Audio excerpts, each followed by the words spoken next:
Hello and welcome to the fourth episode of Ball State's Cardinal Control Room. I'm your host, Bob Phelps, and I want to thank you for joining us as we discuss teaching media at the high school level, preparing students hopefully for heading off to college, study media at Ball State or another state university, and tackle the world of broadcasting and the exciting world of broadcasting. I'm joined today by four terrific high school teachers, and I'm going to go ahead and have them introduce themselves. First, we have Miss Corrie Lykins. Corrie, go ahead and introduce yourself for us. My name is Corrie Lykins. I am the high school KISS TV teacher in Union City, Indiana, at Randolph Eastern School Corporation. I went to college at University of Indianapolis. I did not plan to teach media and television. I actually was a political science and philosophy major, and then I moved back to my hometown of Union City and came back to my high school where I graduated and ended up taking a transition to teaching route and ended up teaching media and television. So that's where I'm at now. Great. Well, thank you for joining us. Yep. Next, we have Miss Jo Beth Boots. Go ahead and introduce yourself for us. Hi there. My name is Jo Beth Boots, and I serve a lot of different roles. I'm the instructor of the Media Communications and Broadcasting program at the Southern Indiana Career and Technical Center, which is at Evansville, Indiana. And I also serve as the general manager for 90.7 WPSR, which is the EVSC high school radio station. And my journey was quite unique because when I was 17 years old, I took a career and technical education course, and it was radio broadcasting. And at that age, I fell in love with the course, and I knew that that was what I wanted to major in when I went to college. So I attended Indiana University and graduated with a degree in telecommunications and communication and culture, and spent the majority of my career in production, marketing, communications, public relations. But I always loved the station and the program that I did in high school, and I kept involved on their advisory committee. And I never had any intention of teaching, but the opportunity came my way, and I was so passionate about what this educational process had done for me personally, and I wanted to be able to give back. So it's great to be an instructor and to truly know what it's like to be in those students' shoes in high school. Terrific. Thank you for joining us. And finally, we've got Mr. Dennis Goins. Hello, and thank you very much. My name is Dennis Goins, and I am the TV instructor at Ben Davis High School, Area 31 Career Center. I've been here, this is my 21st year, and I've seen a lot of things happen. My background, I was a college athlete, not sure what I wanted to do, graduated from Ball State with a degree in telecommunications, emphasis in photography, and I became a sports photographer and worked at many TV stations throughout the country for a 20-year career. And then the Lord opened the door here at Ben Davis High School in the Area 31 Career Center back in 2002. And I haven't looked back. Walked out by faith, and I enjoy every day. These kids keep me young, and it's just amazing to see the accomplishments that they have made based upon opportunity. We have tremendous support from our school board, superintendent, administrators, and because of that, we've been able to give our kids, all of our kids, opportunities to grow and succeed. And many of them are doing great things throughout the country and parts of the world. That's terrific. Thank you, all three of you, for joining us today, joining me today. I'm hoping to have a terrific discussion, and it's going to be some fun. Typically, these Cardinal Control Rooms have been about professionals and the working world or college issues, and we're kind of the step below that. I will give a brief background on myself, actually. I was in your shoes for 14 years. I was a radio and TV teacher at the Porter County Career Center up in Northwest Indiana. Prior to landing in the classroom, I worked for an NBC station as a photojournalist, and that was the job I landed in after graduating from Ball State in 2003. So I actually have two degrees from Ball State. Got my bachelor's degree in telecommunications in 2003. And like I said, landed in a classroom and started a radio and TV program there and really loved it. And Dennis, much like you, I realized the influence I can have on young people as they head towards this profession was my calling. And that's something that I enjoyed doing, to the point that I then pursued my master's degree from Ball State in career and technical education administration. And I'm now in my third year as a CTE director, and I work for Merrillville Community School Corporation. So I never intended necessarily to be a teacher. I thought maybe one day I'll retire early and do what some of my favorite professors at Ball State did, which is take what they learned in the industry and transition to the classroom and pass that knowledge on. Became a teacher much sooner than I thought, and realized I really love education and I love to support programs like the three you guys are a part of, as well as career and tech ed programs all across the state. So I applaud you for doing what you do. We're kind of the warm-up act. We get them excited and prepared, hopefully to head off to college, or sometimes they can even bypass that and head right into a career. So I'm looking forward to hearing from you about your programs. When I started my program, the first thing I did was reach out to my former professors and said, hey, I'm basically teaching your future TCOM at the time, your future TCOM students. What is it you want them to know? And I was surprised to see the list of please teach them this, this, and this on down. I thought it would have said, teach them how to edit, and teach them some of the basics of video production. But that wasn't necessarily what they said. So I'd love to hear from you, three professionals, on what it is you think your students need to know and should know, and hopefully what you prepare them to know and when they leave your programs. So let's start first with Jo Beth. What is it that you feel like your students leave your classroom with at the end of their high school career? Well, it's such a great question because our field is one that is rapidly changing all of the time. And I feel like we as instructors, even at the high school level, we're constantly, playing catch up with what's going on and making sure that we're aware of trends and technology, to be able to filter that to our students. And of course, on our end, we're teaching everything from audio to video to social media and everything in between. But I kind of look at the best skills that we give our high school students as ones that, kind of like you said, might be surprising. One that I am really in favor of is initiative, is teaching a student to be able to go into a project or an idea and to really be able to run with it. Because in a traditional high school role, they're used to a teacher saying, you need to do this, this, this, and this. And when you get into the real world, you don't necessarily have someone sitting next to you in a job saying, these are the things you have to do today. You have to be able to run with it. And so being able to have that initiative, but also effective time management, not only in our career, but in every other, you have to be able to show up on time. You have to be able to meet deadlines. And that can be a struggle, especially for high school students who aren't typically used to that. Also, curiosity. I always tell my students to be relentlessly curious, in the sense that they should be able to come in and be critical thinkers and ask questions, but then when they're in the job, to have those skills as well. If they don't know something, to do more research, to always want to learn more, because you have to in this field. You can't just stay in one place because we're constantly moving forward. And then I would say on my end, definitely one of the biggest ones is how to be an effective storyteller. It's something that we all take for granted. We're told stories our entire life, but how do you actually break those down? And how do you know the components? And for high school students to be able to do that, if they're able to capture the essence of storytelling, they can go into any specific career in media and be successful. So in terms of our program, those are kind of the main areas that we focus on outside of learning the tech end of how you produce audio and how you edit video. Great. Thank you. Corrie, how about you? So I often think that, like, when I think about teaching the kids or whatever, I would first think that the most important were like learning how to run a camera and learning how to do the TriCaster and things like that. But the more that I worked with the kids and got their feedback and I saw how they worked, I realized that creativity was really the number one thing that I found that they feed into the most and the most effective thing.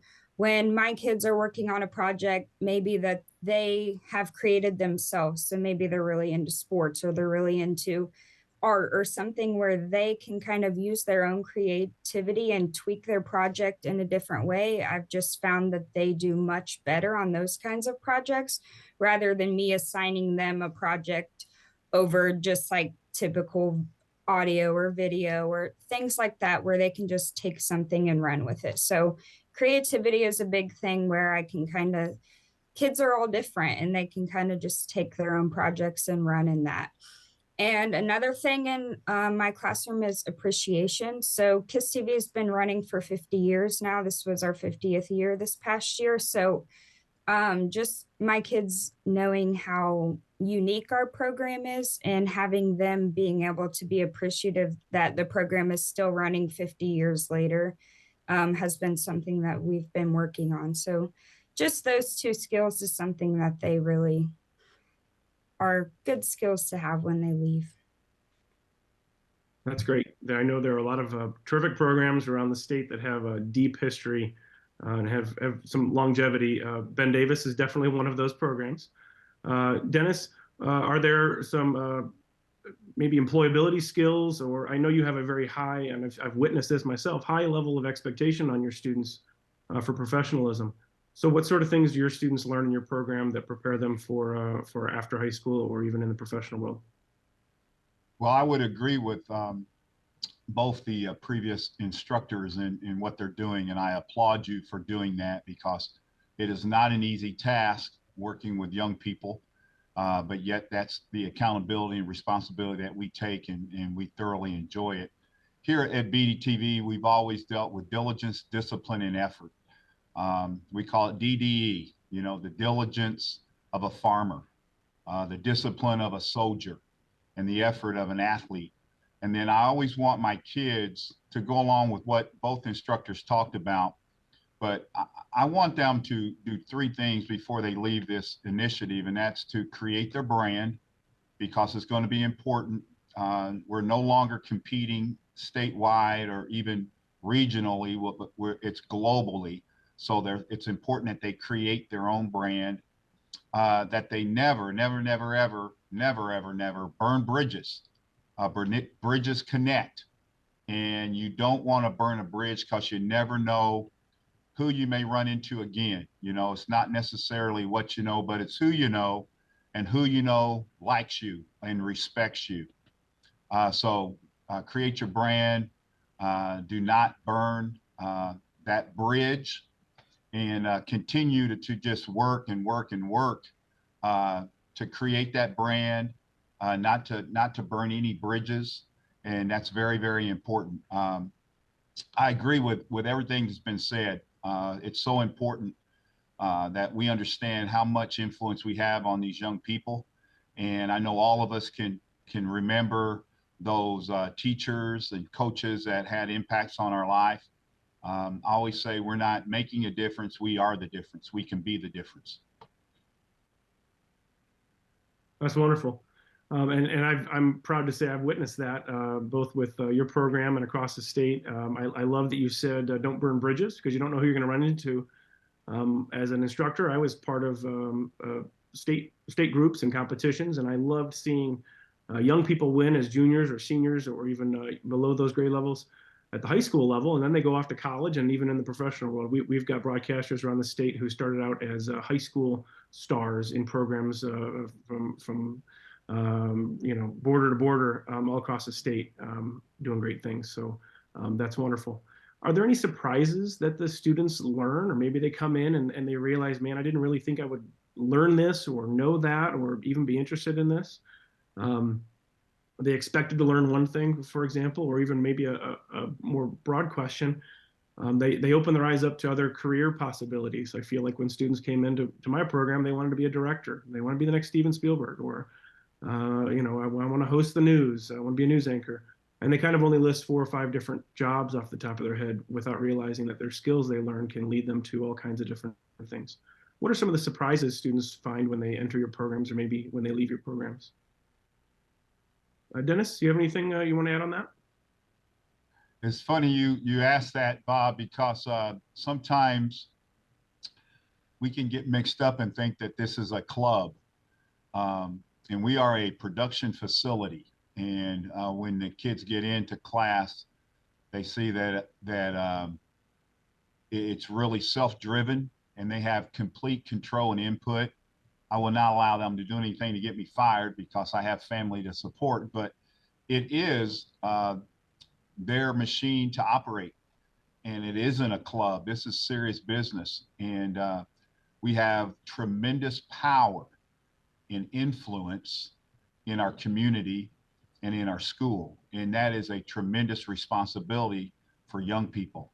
So when they do get into class, I think sometimes they're surprised at the fervor, the excitement, enthusiasm, the high expectations, the seriousness, the planning that goes into it, and then planning to execute, and then to execute and edit.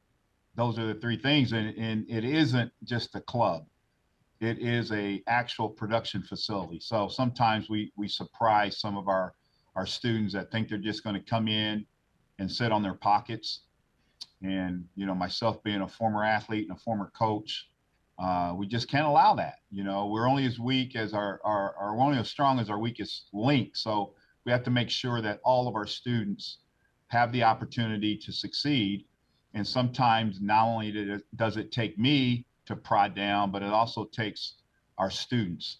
And that's an exciting piece of the puzzle also. I love the way you phrase that. This is not a club. I used to say almost the exact same thing to my students. I used to remind them that I'm here because I'm a professional, and I'm training them to be professionals as well. And a lot of them really appreciate that higher level of expectation on them. And I'm sure that goes for all the instructors, you know, participating today. Beth, any surprises that your students see when they enter your program? Well, honestly, I think the biggest surprise that I've seen is this understanding that they come in and think, you know, this is going to be an interesting or a fun class, but they don't realize the vast number of job opportunities and skill sets that are available. They come in and they see, oh, we have a radio station, but they don't realize that when they go in and they're learning the art of, you know, doing voiceover work or performance, that those skills can be used in other capacities in media.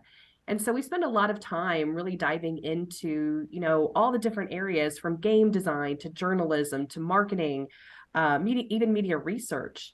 And the light bulb, you just see that moment where they think, oh, that's something I'd be interested in, or, oh, I didn't even know that existed, or that those jobs were available. So I love to see that, because they all have beautiful skill sets and talents. And when you can work with a student one-on-one and see what they're really good at or what they're passionate about, and then steer them in, you know, potential careers that could be of benefit to them, there's really no better feeling in the world as an instructor. And also it's a benefit to parents who, you know, allow their children to come to these classes and, you know, they think, oh, that's cute. They do radio, they do TV. Is that a viable career? Are there really all these options and opportunities? And so for them to be able to go home and share that with their parents, that just gets more buy-in for what the opportunities are. And, you know, we've all been in the field for a really long time, so we know what those opportunities are. And honestly, I'm still learning about opportunities, but it's really neat to be able to share that and see those kids go, wow, that's a job. I would love to do that every single day. And so that's kind of been the biggest surprise, is just kind of watching them learn and take that part in. Yeah, I think you nailed it, especially when you say that, you know, the parents are excited to hear the excitement in their students' voice when they come home.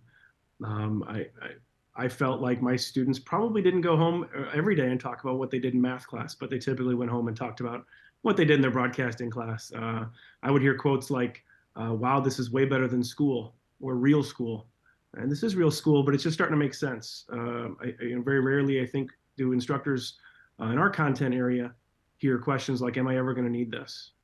Because we, you know, as CTE teachers, career and tech ed, as vocational, as radio and TV, you help connect those dots between those things. So maybe one of the biggest surprises students get is that what they're learning actually matters and can lead to a job. And I think it's great you're opening those doors for them. Corrie, I noticed KISS TV does broadcasting of sports broadcasts. Are there any surprises that your students find when they step onto a production facility or maybe a remote production for live sports? Yeah, so I've had a lot of kids, especially this year, that are new to the program that had never done a broadcasting event at a sporting event. So, I mean, just being able to even communicate through headsets and talking to someone back in the studio is a shock to them, being able to communicate like that. And then I also have some, we're a very small community that is very diverse. So we have some Spanish speaking students that had never even seen anything like that before. So we're trying to get some of them into that too. And just having kids that have never done stuff like this and have never done sports announcing and things like that. So teaching them sports terms, maybe kids that aren't really into sports, but they're into the media and television class. So they're learning sports terms and putting two and two together and seeing them be like, oh, that's a rebound. And that's that when they're announcing a basketball game has been cool to see for me. So they're connecting the dots that way and learning how to do the broadcasting stuff, plus learning things about sports. Some of them had never really even gone to sporting events before. So it's neat to see. You bring up ELL students or students who maybe are English language learners. I would love to hear how any of you have supported those students, or maybe students with a physical disability, students who maybe have been told they're not going to be successful. Maybe they've got an emotional handicap. They've have roadblocks in front of them that they feel like prevent them from being successful, but maybe your programs have opened those doors by making adaptations, or at the very least, just being that one adult who finally said, you know what, you can actually do this. Anyone have a short story they want to share on that? Joe, Beth, maybe? Oh, sure. I always say that we probably have one of the best environments for those students. For example, right now, I actually have a foreign exchange student in one of my classes, and he's from the country of Georgia. And it is so much fun to have him in class, but he loves it. And not only is it helping him, not only with his written language, but verbal language, but it's made me a better teacher to be able to take the content that we've had. And the great thing is that we have audio, we have video, we have all of these tools that I think are really helpful for ELL students and things like that, so that they can get more engaged in the classroom. And a lot of it too, I think, has to do with the instructor as well, because my students always say I'm kind of like an animated cartoon character. And it's probably just because I'm passionate about what I'm teaching.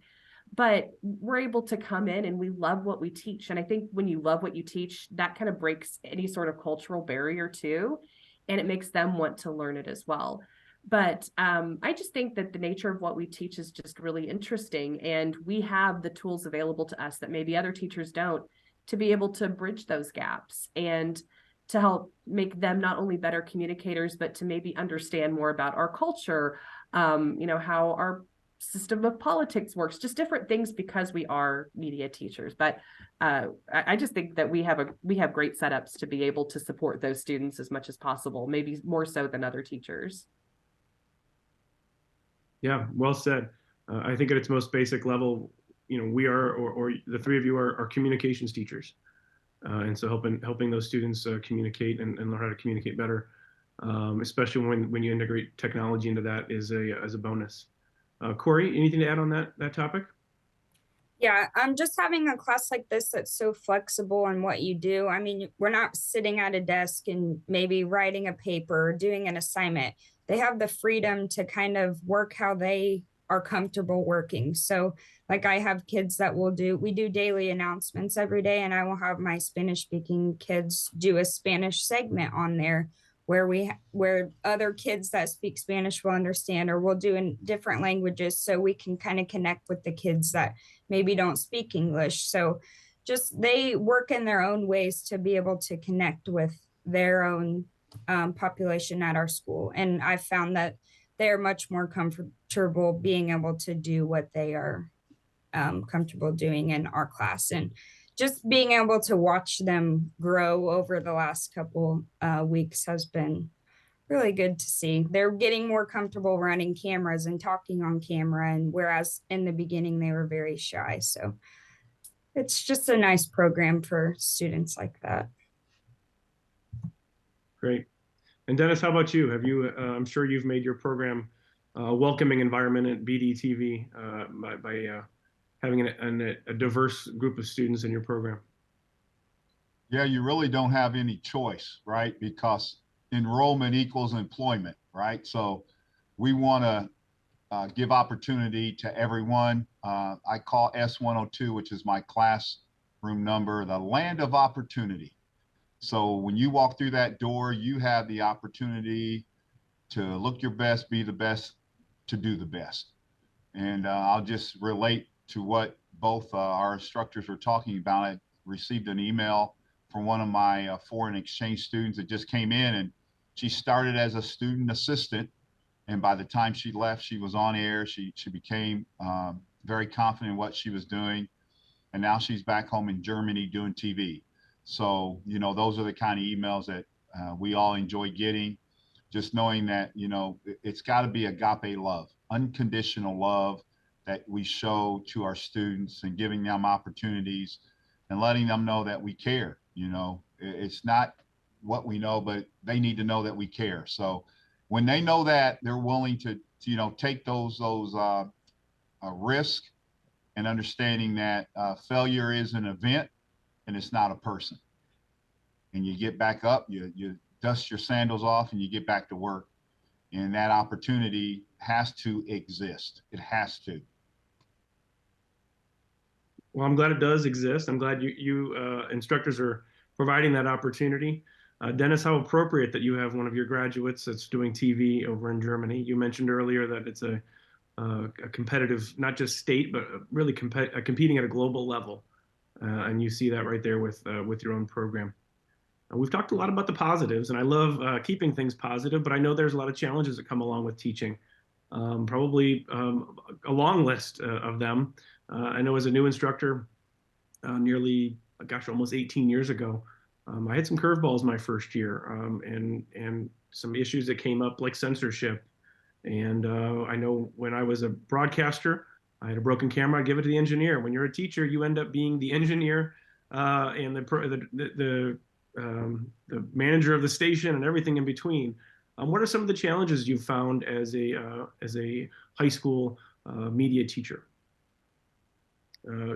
Dennis, I'm going to start with you because you may be able to cover all of them since you've been doing this for so long. What are some of the challenges that you face continuously, or maybe even some of the recent challenges, especially as technology's changed so rapidly? I think you hit it on the head, Bob, with the technology and the support and the finances. It's tough to stay on top of things because of the ever-changing technology that we face.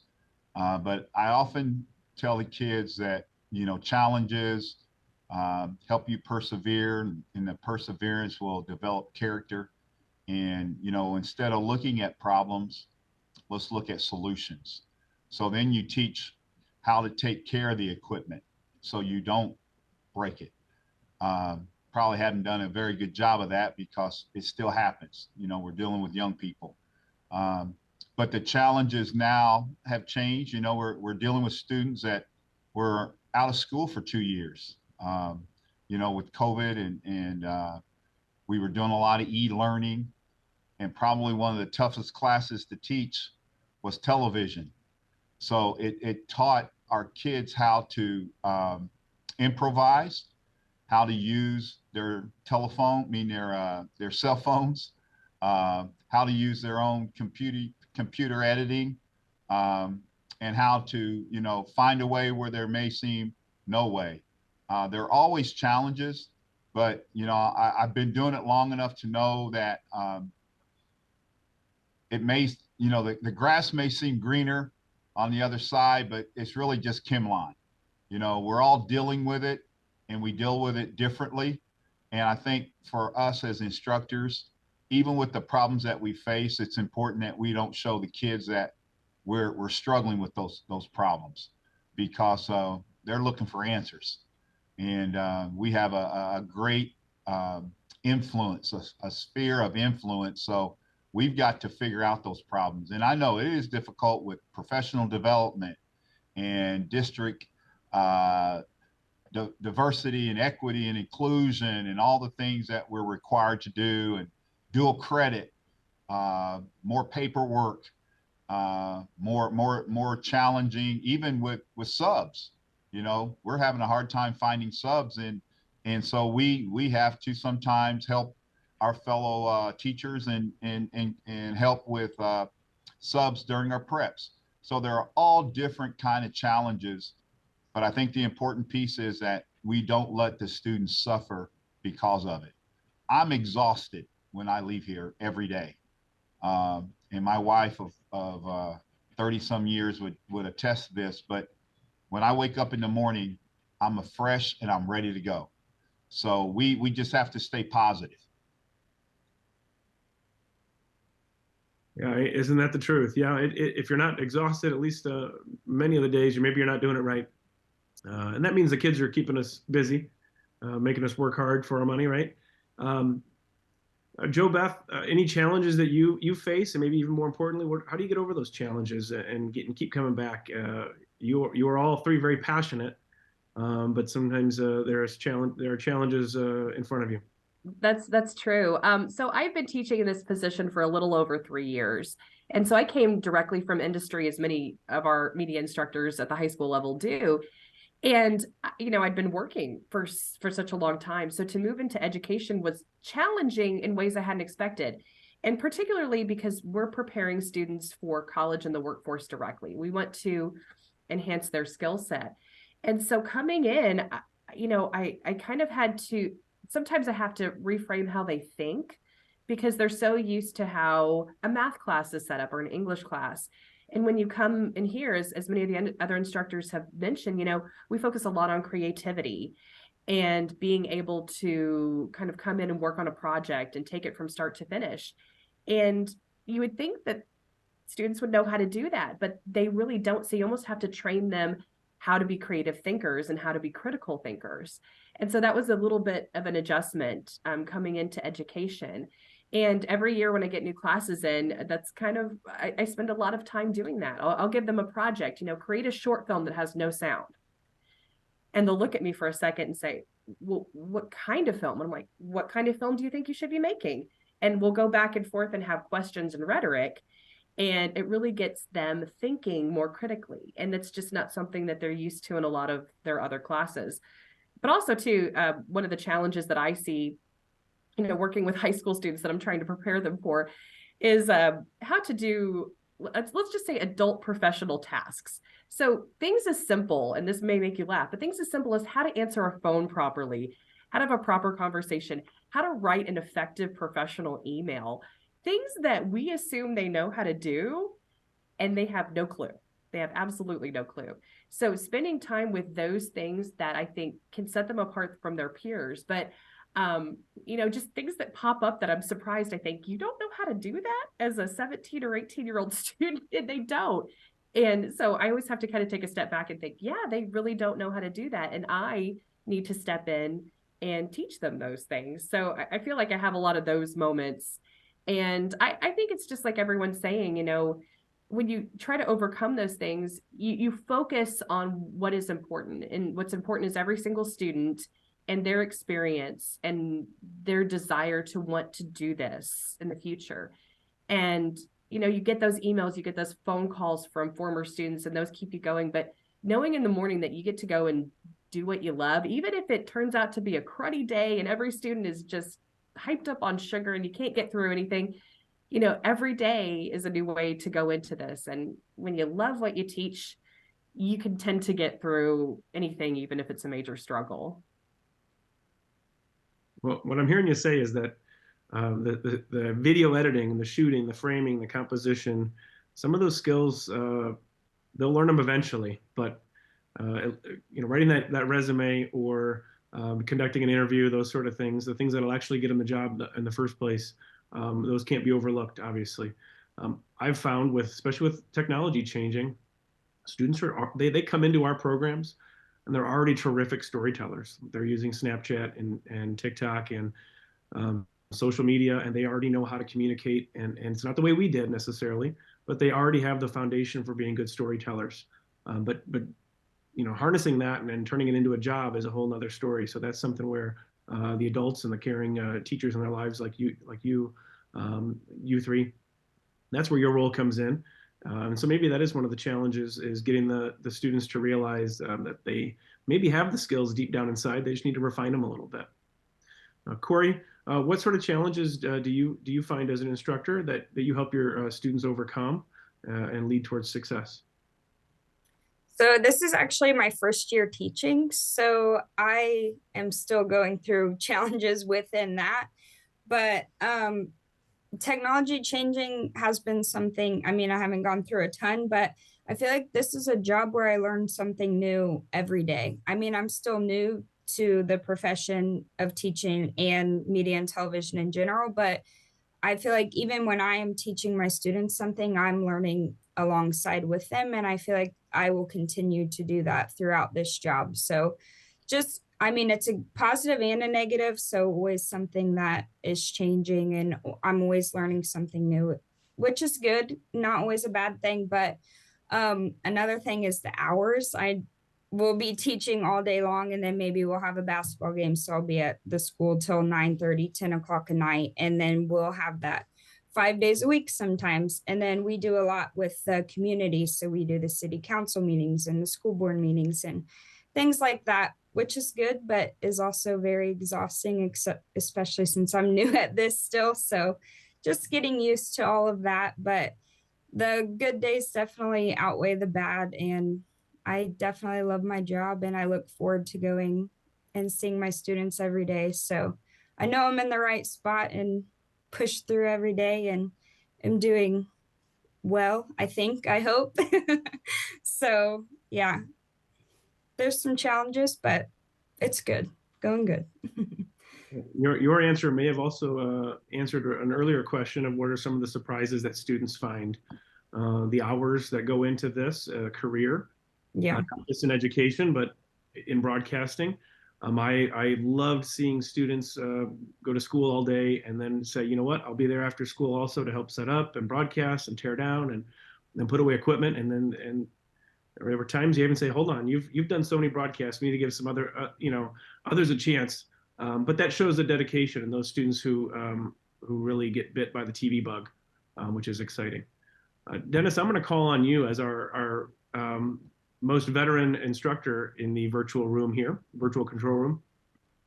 What advice do you have to the 1-year and 3-year somewhat new instructors that are joining you and I today as they enter this? Because I know what we're doing today at the Cardinal Control Room may be viewed by other instructors or people who have been in the industry and realize they want to take what they've learned and pass it on and become instructors themselves. What advice do you have for folks entering the broadcasting or media teaching career?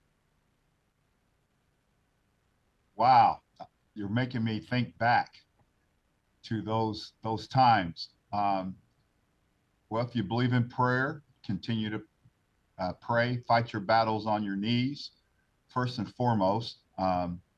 Also, I can remember when I first started coming out of the industry, just like you, Beth, I had to realize I was dealing with 16, 17, 18-year-old young people, whereas before I was dealing with adults.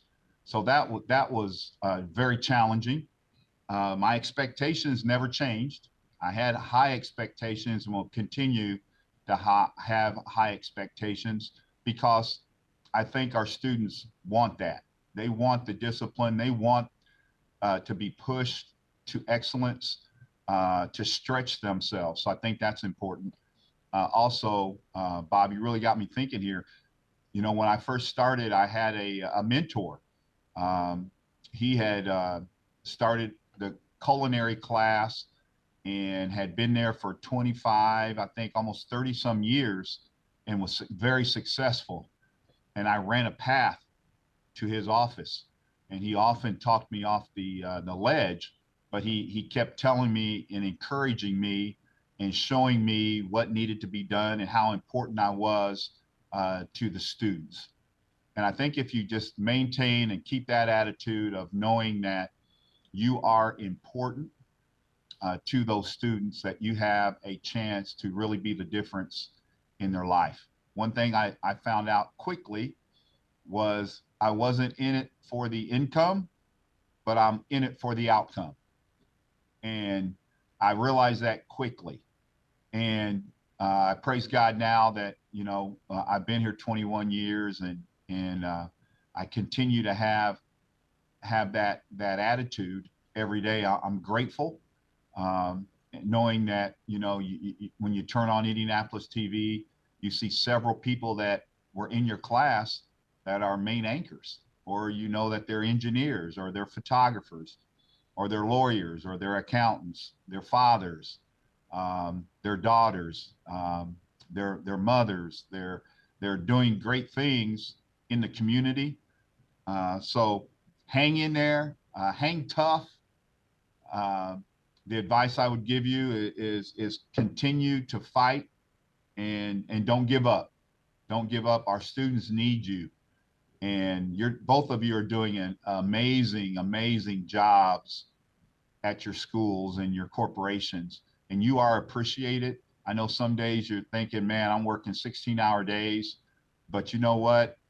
You don't have to do it. You don't have to do it, but you get to do it. And I think that's the difference. Yeah, I couldn't agree more, Dennis. It's not always easy, but it is always fun, I think, end up working hard. I will echo your point about finding a mentor. One of my favorite things about being a video production instructor across the state, we have dozens and dozens of programs, obviously 3 of which are represented here, but we've got dozens and they can lean on each other for support. And that's the same thing we expect of our students. Find classmates you can lean on for support. I used to joke that my favorite days were the ones where I never really had to work much, because instead of asking me for advice on editing or what's the keyboard shortcut for this or whatever it is, they would turn and ask each other. And that really mimics what we'd expect in a working world or in a real production facility. You're going to lean on your colleagues and your coworkers because it's a team effort to crank out a good broadcast. So the same thing should carry into your classrooms and really lean on each other as instructors across the state too. I love seeing how passionate everyone is about what they do. Is there a particular thing that really keeps you moving and keeps you going and keeps you coming back? Maybe a story of success that you've seen? I know we've got some newer instructors in the conversation. And Dennis, you mentioned being able to turn on the TV and seeing your graduates and knowing you had a hand in that. Joe, Beth, do you have anything you can share about what it is that you realize this is your passion and you're meant to be in the classroom?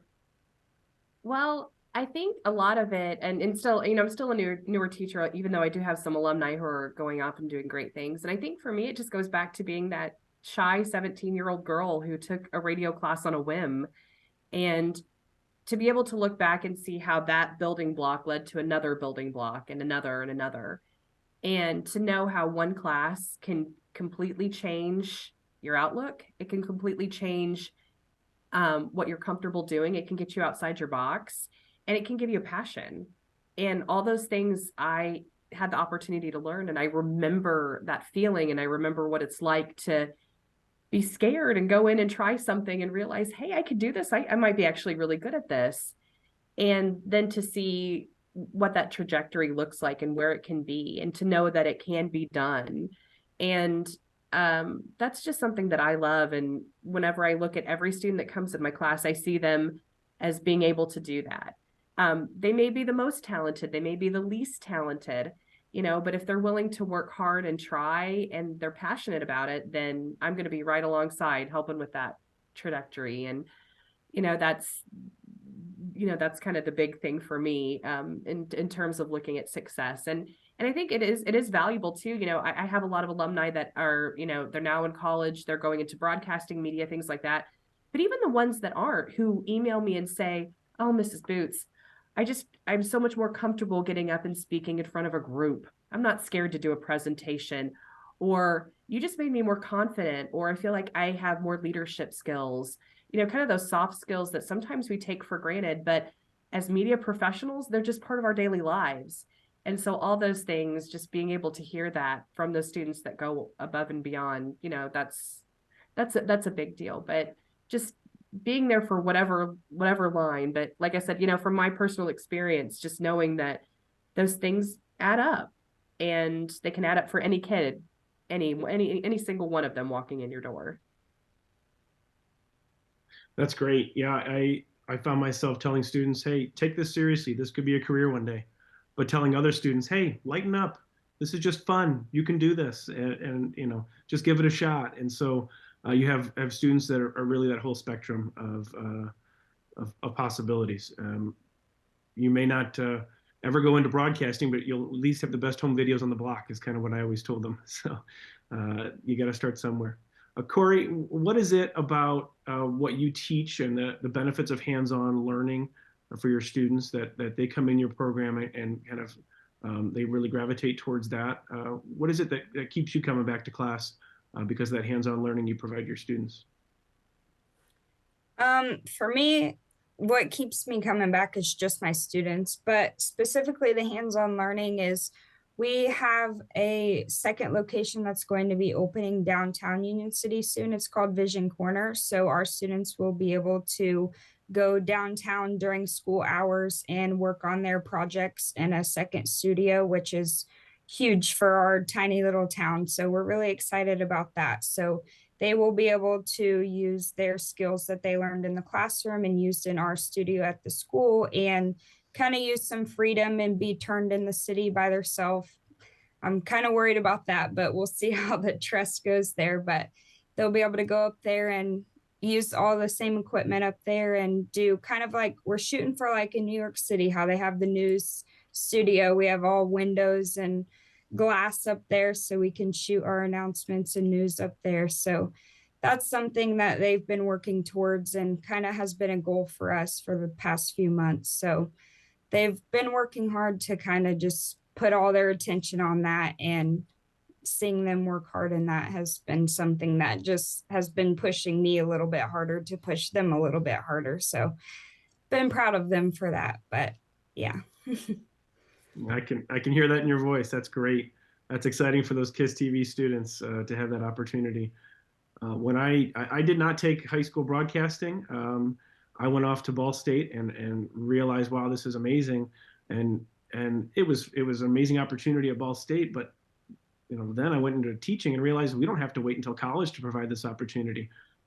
There are some amazing high school programs like yours that are getting students incredible real world experiences. Dennis, how do you replicate the working world or a real production facility and get the students to realize this is not just some club like you mentioned earlier. You're not just playing around with cameras or making silly YouTube videos. How do you raise the level of professionalism in your students at BDTV? Well, I think it starts from the beginning. You have to have high expectations, and then you look at the success that your initiative has had. I was like you, Bob, when I got the job, I didn't really know what I was doing. So I visited, I think, 6 other schools around the state. And one of them was in Carnersville. And Joe Golaski, I think that's his name, but he'd been there forever. And in his classroom, he had pictures of each class that he had taught. And so I replicated that. So now I have 20 nice framed pictures of candid senior pictures, all types of shots of each class. So then when the new students come in, they see that and they can look at it. And, we have some current pictures of our, current alumni that are working throughout the country, on new sets and with famous people and things like that. So you have to stay connected. My phone number has not changed in the 20 years I've been here. So I still stay in contact with my students, as Joe Beth mentioned, either via text or email. I still send some of my student daily devotions in the mornings to start their day, just to get them started and let them know that I still care and I want to stay connected. So it's a legacy. So that when they understand, when they walk in here, I will not allow you to mess up what these folks have created, and that we will continue to create with you or without you. It's your option. I think it's very important that we teach these young people that there are choices, and with each choice you make, there are consequences. So the choice is you can either come in here and do great things and have a great time and be a part of this wall of fame, or you may want to go over to collision repair. Maybe find somewhere else to go. Maybe this isn't your fit. And I haven't lost a student.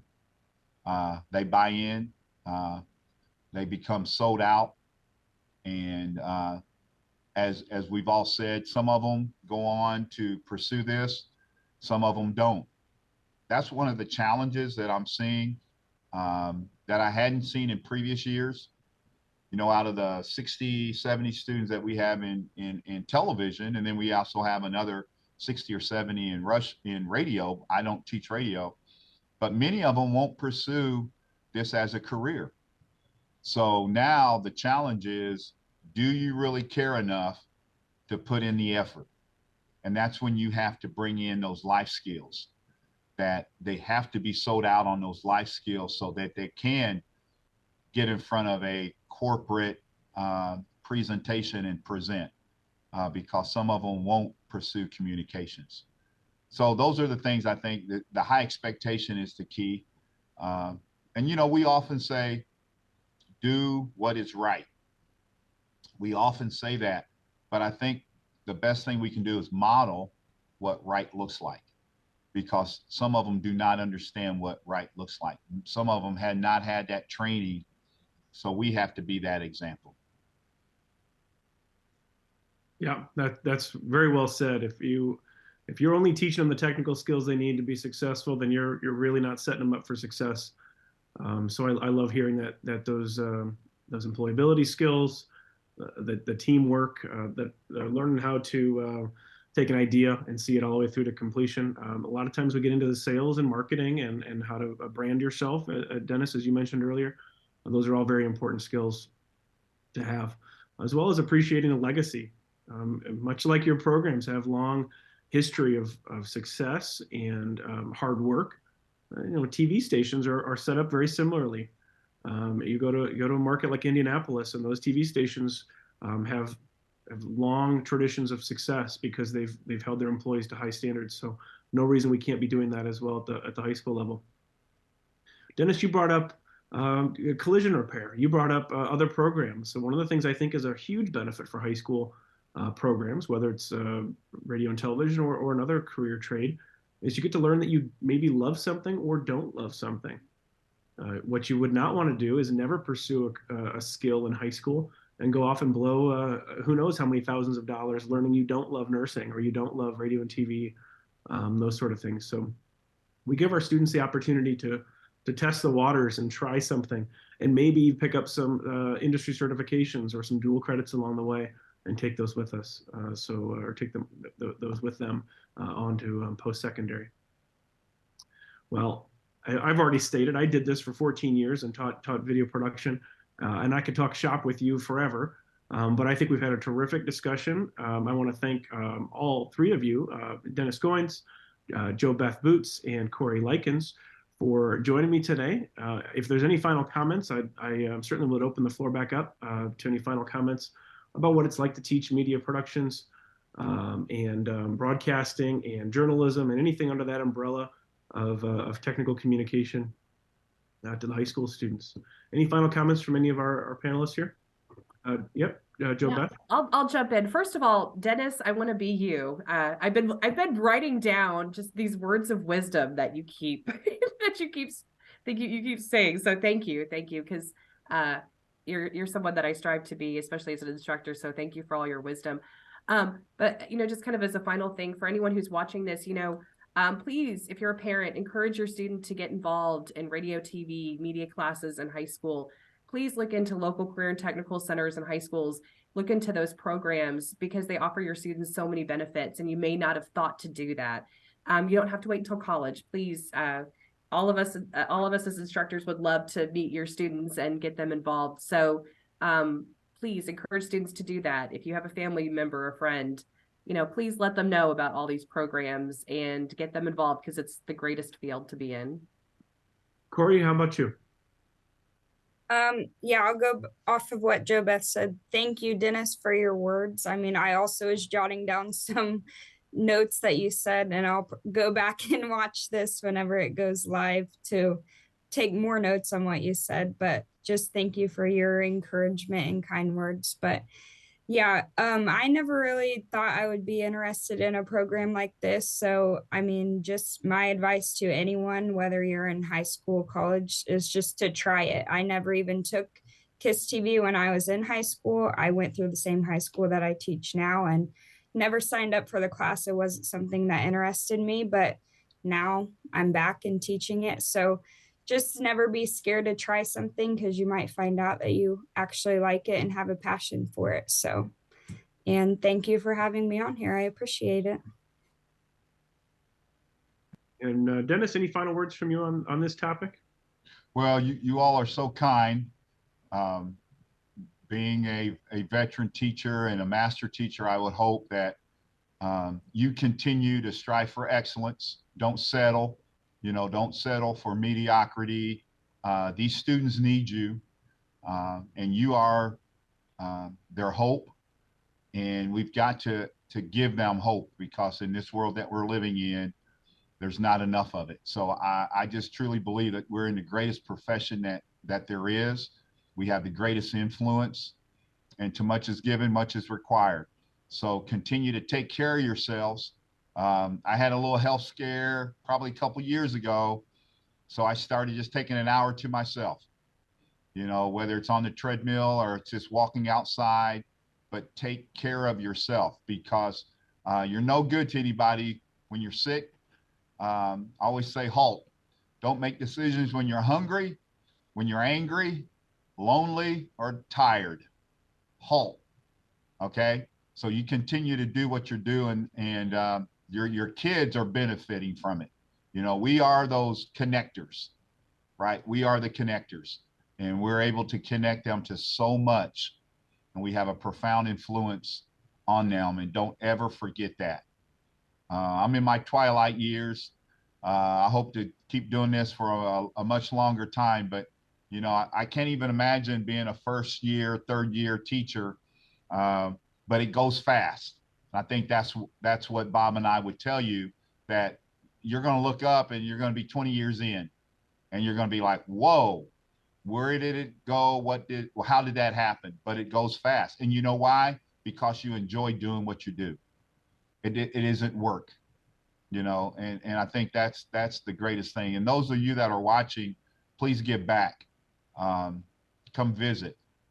Come tell your story. Everybody needs to hear your story. So please come back. And if there are any BD alum out there, please come back. We need to hear your story of success. And Bob, thanks for doing a great job. Always great to see you, and nice beard. Thanks, Dennis. Yeah, you brought up a great final point there of giving back. I think one of the things that we rely on as instructors, and I know I did, and I'm sure you three do as well, is hearing from professionals and opening up the students' eyes to the vast amount of jobs that are out there and careers that they probably never thought of in the first place. I think of, Dennis, your point about how quickly it goes. I went from being a news photojournalist to sitting in a principal's office interviewing for a teaching position I never thought I'd ever want, to being a pretty good teacher, to all of a sudden being a school administrator and wanting to foster not just radio and TV programs, but dozens of different career and technical education programs in our district and around the state, because I realize students need to learn skills while they're in high school. I think as instructors, we give them a taste, and we get them hungry and wanting more, and hopefully prepared for some post-secondary college, some success, some sort of job, and then they can go off and pursue hopefully more training and more education, and make those connections and lead to some success, and then come back and speak to us as alumni of our programs, and it ends up being full circle, and they get to say, hey, I was in your seat a few years ago, or even a dozen years ago. You can do this, and motivate those students. So I applaud all three of you, whether you're a first year instructor or you're 20 plus years instructor. I think what you're doing is terrific and very much needed. I am not a Ball State employee. I think it's great that I think I'm the first non-staff member from Ball State to host the Cardinal Control Room, but I'm sure the instructors would say that you're doing a great job preparing their future students, whether they go off to Ball State to study media or another one of the terrific schools around the state. I want to thank you for joining us. This was the 4th episode of the Cardinal Control Room. So thank you for joining us, and go Cards.